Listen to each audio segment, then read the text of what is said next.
In the high, thin air of the Sierra Nevada, spring did not arrive gently. In the mining camp of Bitter Creek, 1884, it came as a deluge. For 9 straight days, a relentless, cold rain hammered the settlement, turning the hard-packed earth into a river of mud and testing the limits of mortal endurance. The camp's standard shelters, monuments to hasty optimism and brute-force construction, were failing. Inside the cabin of Elias Thorne, a veteran prospector and a man who believed in the tangible security of mass, the air was thick with the smell of wet wool, pine resin, and the metallic tang of mold. Water, driven by a 40-mile-per-hour wind, had forced its way through the clay and grass chinking between his 12-inch pine logs. The walls weren't just leaking, they were weeping. A constant, miserable drip punctuated the roar of the storm, soaking his bedrolls, rusting his tools, and raising the interior humidity to a fog-like 95%. Despite his cast-iron stove glowing a dull, angry red, consuming a precious quarter cord of wood every 3 days, the thermometer struggled to hold 45 degrees Fahrenheit, 7 degrees Celsius. Thorne and his partner were cold, damp, and sick, trapped in a structure that was actively trying to drown them. Half a mile up the ridge, however, another scene unfolded. Josiah Bridges, a man of few words and a peculiar building philosophy, sat in his small cabin mending a harness.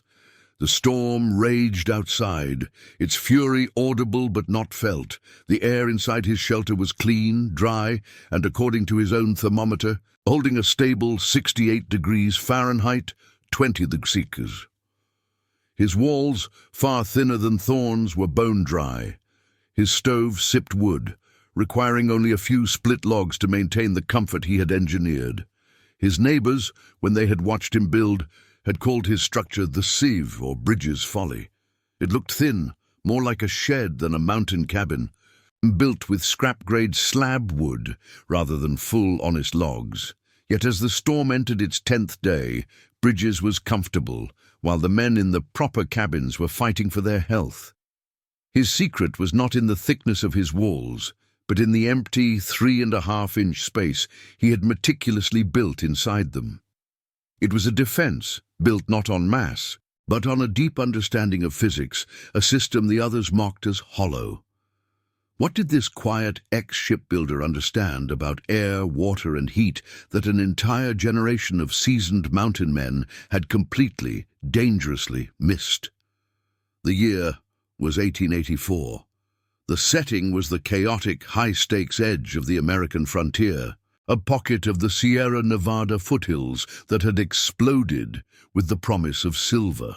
This was not a land for the unprepared. The climate was a thing of violent contrasts, blistering, bone-dry summers where temperatures soared past 100 degrees, 38 degrees Celsius, and brutal winters where high-altitude storms could dump 6 feet of snow, or worse, deliver weeks of freezing, wind-driven rain. Into this environment came thousands of men, bringing with them the building traditions they knew. For the American pioneer, the right way to build was the log cabin, a method perfected in the forests of Scandinavia and the humid woodlands of the Ohio Valley.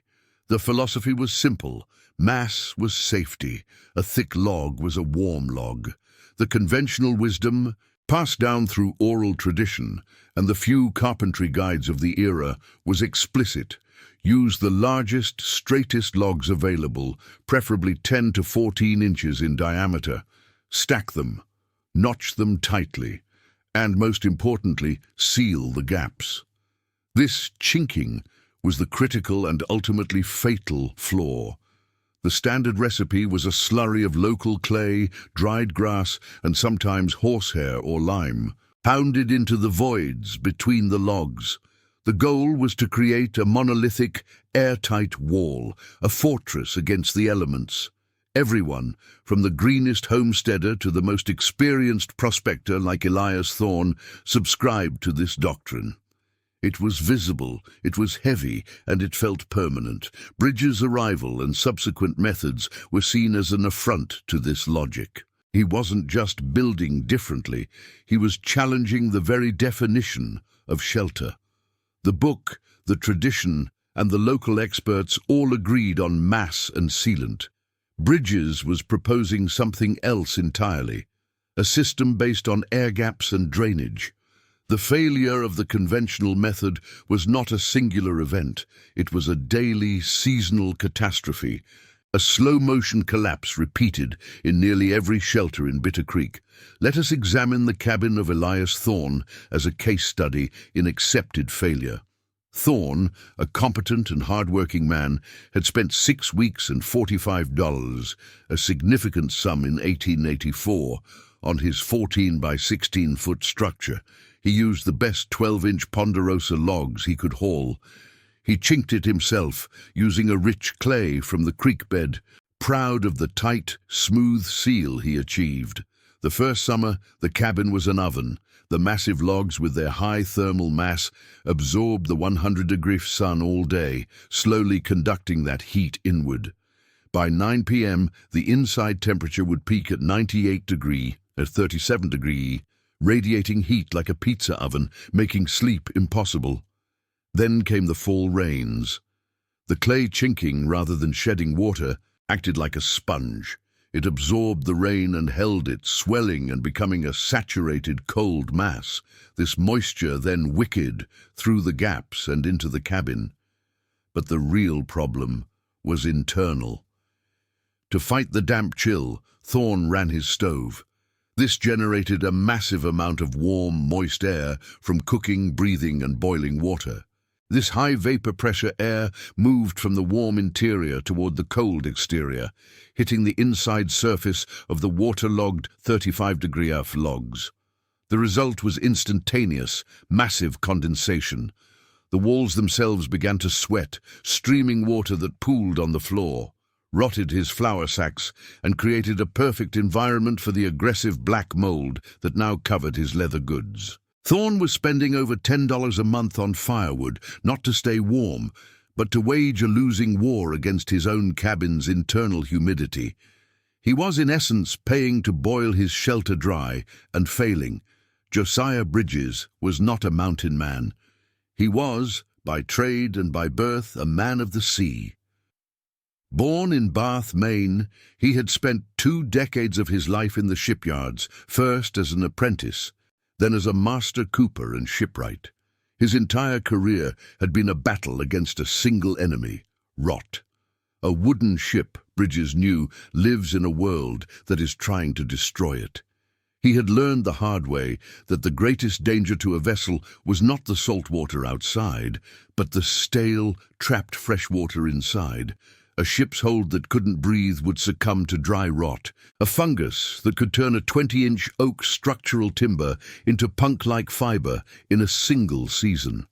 His trade was not just about making planks watertight. It was about managing ventilation.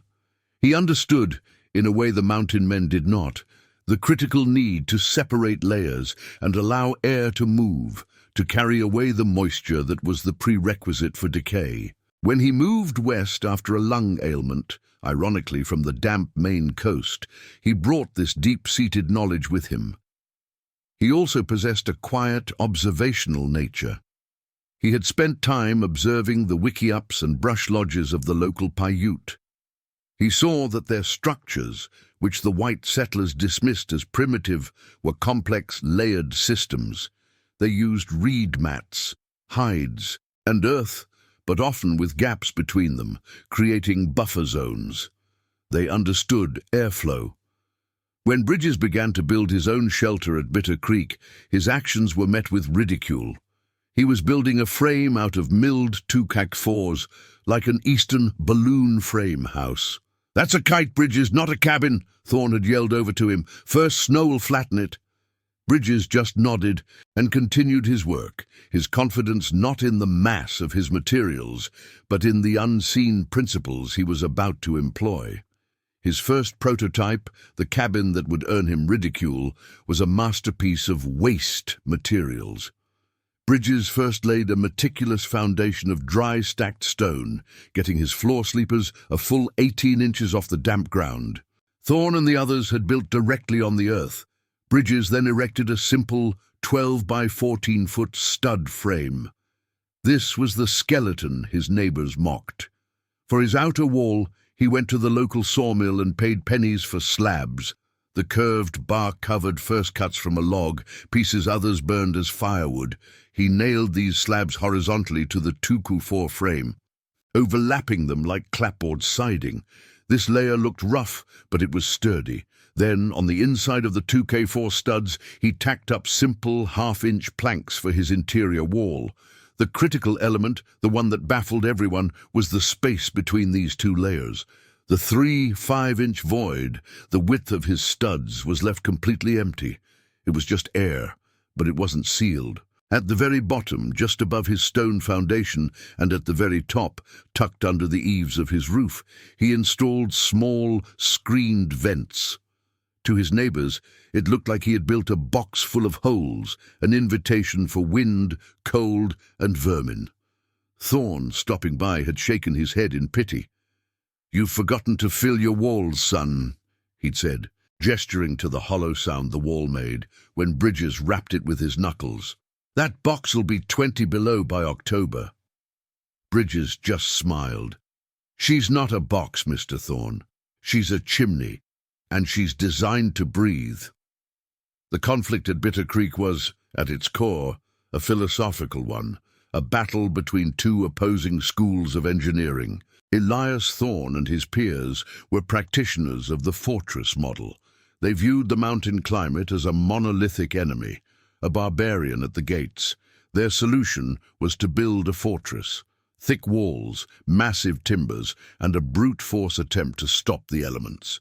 Their entire strategy was based on thermal mass and sealing. A thick log, they reasoned, would slow the transfer of cold. A thick layer of mud would stop the wind. The problem, as Bridges knew, was that this system was static. It couldn't adapt. Mass stores energy, meaning it stores cold just as readily as it stores heat. And a seal of clay is a sponge. It doesn't stop water, it collects it. The fortress, in effect, was inviting the enemy inside and trapping it there. Josiah Bridges, by contrast, was a practitioner of the management model. He saw the climate not as an enemy to be stopped, but as a system of powerful forces, pressure, temperature, humidity, to be understood, redirected, and managed. His hollow wall was a dynamic system. He explained the physics patiently to the one man who asked, a young surveyor for the railroad. The outer layer of slab wood he called his rain screen. It was designed to block 90% of wind-driven rain and 100% of direct sun. It was a sacrificial shield. Any water that wind forced behind this shield would hit the 3-5-inch air gap. There, having lost its wind-driven momentum, gravity would take over. The water would simply drip down the back of the rain screen and drain harmlessly out the bottom vents. The inner wall, the living space, would never, ever see a drop of water. This, he explained, was how a ship's hull worked. In August 1884, the first empirical data arrived in the form of Mr. Silas Vane. Vane was an engineer and surveyor for the Union Pacific, tasked with a grim mission, assessing the viability of the Bitter Creek camp for a potential spur line, which included reporting on worker health and shelter adequacy. He carried a toolkit that mystified the miners, a calibrated thermometer, a barometer, and a sling psychrometer for measuring relative humidity. He arrived during a brutal 3-day heatwave, with the canyon temperature holding at 99 degrees, 3070 C. Vane, a man of meticulous ledgers, began his measurements. At 3 p.m. on the second day, he entered Elias Thorne's cabin. The air was suffocating. The massive logs, having soaked in the sun, were now radiating that heat inward. Vane's thermometer, after 10 minutes, settled at 104 degrees next, 40 degrees. The interior was hotter than the outside air. Vane noted, "Shelter is uninhabitable, a heat sink. Men cannot work." He then walked to Bridges' folly. He was skeptical of the flimsy-looking structure. He stepped inside and was stunned. The air was cool, pleasant. He hung his thermometer. It read 76 degrees, 24 feedings, a 28-degree difference. He was so baffled he took the measurements again. Then he felt it. A slight, cool breeze coming from the bottom of the wall. He put his hand near the screened vent and felt cool air being sucked into the wall. He then climbed on a box and felt a gentle flow of hot air exiting the top vent under the eaves. Bridges explained the mechanism. The sun was superheating the outer rain screen to 140 degrees, 60 degrees. This, in turn, heated the air in the 3-5-inch gap. Hot air rises. This created a powerful passive convective chimney. The hot air raced up the gap and out the top, pulling cooler 70-degree, approx. Shade temperature air in through the bottom vents. The wall was, in effect, air conditioning itself. Vane was dumbfounded. He wrote in his log, "Subject Bridges has constructed a passive convective cooling envelope. The system removes solar gain before it can breach the interior. It is, in its way, perfect." The true genius of Bridges' system was its 4-layer defense, a design that addressed every form of energy and moisture transfer. Layer 1 was the rain screen, the outer slabwood siding. This layer, as Vane had seen, defeated solar gain in the summer. In the rain, it was the primary shield, deflecting the vast majority of water and wind. It was designed to be loose, to get wet, and to dry out quickly, protecting the layers behind it. Layer 2 was the engine, the 3-5-inch convective and drainage gap. This was the most critical component. In summer, it was the thermal chimney Vane had measured. In a rainstorm, it was the drainage plane, an empty void where any penetrating water would lose its energy, fall, and drain out. In winter, this gap, with its vents closed, Bridges had simple wooden plugs for them, would fill with still air. And still air, as Bridges knew from his shipbuilding days, is one of the most effective and cheapest insulators in the world. This gap was his insulation. Layer 3 was Bridges' secret weapon, the one component no one else had even considered, the vapor barrier. On the inside of the 2x4 studs, the warm side of the wall, Bridges had meticulously tacked up tarred canvas he'd salvaged from wagon covers. This layer was his true airtight seal. It prevented the warm, moist air from inside his cabin, from his breath, his stove, his cooking, from ever penetrating the wall cavity. This was the failure point of Thorne's cabin. Thorne's own humidity was his undoing. With Bridges' system, his interior moisture hit the warm canvas barrier and simply stayed in the room, where it could be managed. Layer 4 was the interior skin, the simple 1-2-inch planking. It was purely cosmetic, there to protect the vapor barrier and provide a comfortable surface. The entire system, rain screen, air gap, vapor barrier, interior skin, was decades ahead of its time. It was the world's first passive-designed, high-performance building, sitting on a mountain in the middle of nowhere.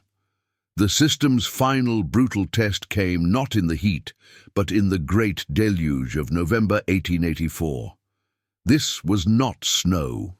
It was an atmospheric river, a 9-day assault of 35 degrees, 6 degrees, rain and sleet. This was the most dangerous weather possible. Too warm to be snow, which has insulating properties, and too cold and wet to survive exposure. It was the perfect temperature for killing. The fortress cabins failed catastrophically. Thorne's chinking, saturated for days, turned to a cold, heavy slurry. The wind literally blasted the mud out of the gaps. Cold, 35 degrees water began to pour, not drip, into his shelter. His stove was overwhelmed. He was burning wood at a rate of a half-cord a day just to keep the internal temperature at 40-degree mace, 4 degrees. The cabin was a wet, cold, hypothermic trap. His young partner, a man named Harris, collapsed on the 4th day with a racking cough and a high fever. His pneumonia was acute. On the 5th day, Silas Vane, who had been stranded in the camp, took his readings. Thorne's cabin, 40 Fundigo, 100% humidity, active water ingress, 5 inches of water on the floor. He then went to Bridges' cabin. The rain screen was channeling literal sheets of water, the drainage gap behind it gurgling as it funneled gallons of water away from the structure. Inside, Bridges was reading a book. Vane took the reading. 66 degrees, 19 degrees. 55% humidity, 0 water ingress. The walls were perfectly, impossibly dry. Bridges' stove was sipping wood. His system was performing exactly as designed. On the evening of the 5th day, the door to Bridges' cabin flew open. Elias Thorne stood there, silhouetted against the grey, driving rain. He was half carrying the delirious, feverish form of his partner, Harris. "He'll die in my cabin, Bridges," Thorne choked out, his voice broken by exhaustion and failure. It's a cave. It's colder than the outside. We're drowning." Bridges, without a word, stood and helped Thorne carry the sick man to his own cot. The cabin was now a field hospital. Its population instantly tripled. This presented a new, severe technical challenge, managing the internal environment. 3 adult men, one of them ill, would generate a massive amount of humidity just by breathing. In a sealed space, they would sweat out the cabin, and condensation would form, even on Bridges' walls. But Bridges had planned for this. He showed Thorne not the main vents, which were plugged for winter, but 2 small, purpose-built management ports, a 3-inch inlet near the floor by the stove to provide draft air, and a 3-inch outlet near the ceiling on the opposite wall. He opened them just a crack. This initiated a slow, controlled air change. Cold, dryish outside air was drawn in, preheated by the stove, circulated through the room to pick up moisture and CO2, and then vented out the top. He was intentionally venting his precious warm air, sacrificing a few degrees of heat in order to purge the human pollution. Thorne watched, amazed. Bridges was tuning his cabin like an instrument, balancing heat, humidity, and fresh air. Harris, wrapped in Bridges' dry blankets, his breathing easing in the clean air, survived the night. He would make a full recovery. When the storm finally broke, the camp was altered, both physically and psychologically. Thorne's cabin had suffered a partial wall collapse. The waterlogged logs and dissolved chinking had simply given way. He had lost everything, but the most powerful evidence came from Silas Vane's official report to the railroad. He attached a 12-page addendum, comparative analysis of shelter efficiencies at Bitter Creek. It was a devastating, data-driven obituary for the traditional log cabin. It compared wood consumption. Thorne's cabin, and 3 others like it, consumed an average of 2 cords of wood per month in the cold season just to remain barely habitable. Bridges' cabin consumed 0, 4 cords to remain comfortable. Vane calculated the 5-year operational cost of a Thorne-type shelter at $210 in wasted fuel and lost labor days due to sickness. The Bridges-type shelter, $30. The report circulated among the company's regional managers. But the most immediate change was local. The survivors of the camp, led by a humbled Elias Thorne, did not abandon the site. They began to rebuild, and they rebuilt using the Bridges wall. Thorne became Bridges' first and most ardent apprentice. "Teach me how to make it breathe," he asked. That spring, the local sawmill, seeing an opportunity, stopped selling first-grade logs and started mass-producing 2x4s and Bridges slabs. Months later, when the next rush of hopefuls arrived at Bitter Creek, they found a different kind of camp. The old, rotting mass log structures were being used for firewood. In their place stood a dozen new, clean-lined cabins, all built with the same horizontal slab siding and the same telltale shadow lines at the foundation and eaves, the vents of the convective air gap. The hollow wall had become the new standard. The change was visible in the health of the camp. The camp doctor, arriving in 1885, noted a remarkable and statistically significant lack of the pulmonary ailments and camp fevers, pneumonia, tuberculosis, that plagued every other mining town he'd served. The legacy of Josiah Bridges was not a monument of stone or a fortune in silver. His innovation was invisible, hidden inside the walls. He had challenged 1,000 years of conventional wisdom, the deeply held belief that mass was the only defense against the wild. He proved, with data, with physics, and with the survival of his neighbors, that the solution was not a thicker wall, but a smarter one. He had proven that the most powerful force for survival was not a log, but a properly managed 3.5-inch column of empty air.